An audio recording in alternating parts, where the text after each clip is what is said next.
I mean, and even at Riot, where it's the founders are in their early 30s, it's still very much a boys' club, and you would think that they would be young enough to understand the importance of having a diverse workplace and having enough women and trying to foster an environment that welcomes that.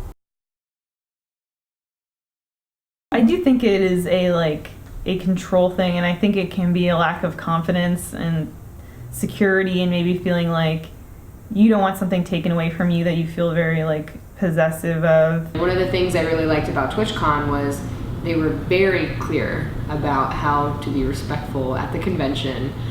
Even on the back of the badge, it had rules like no harassment, no bullying, no this, no that, and then also in really bold text it said cosplay does not equal consent. In terms of how gaming can become more accessible, sometimes I just think that it's a generational attitude shift. You would think that the younger, a 19-year-old would think of something like that and would be exposed to enough other things in life that would kind of bring that to fruition, but maybe not. Apparently not.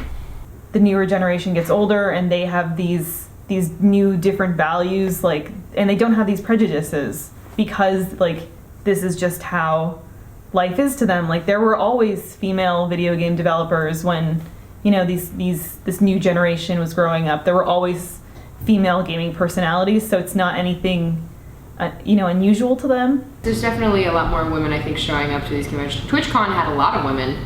There was a lot of women there, and it was great. It was a great community of people.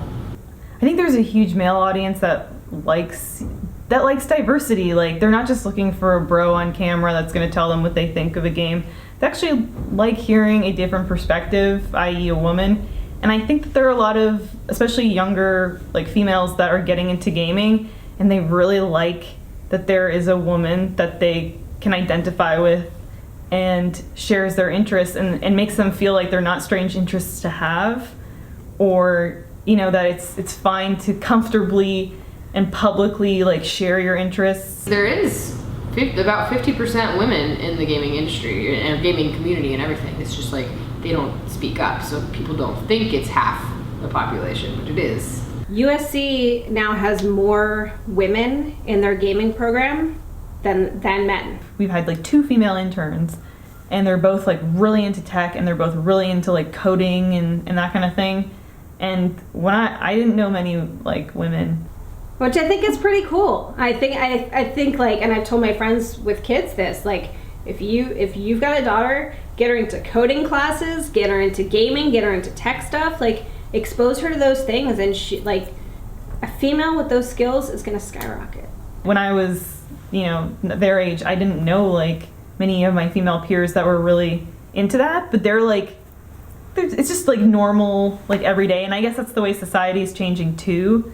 But I think it's super cool. I think they're the coolest girls, and I'm just can I hang out with you guys? Even though I'm 10 years older than they are.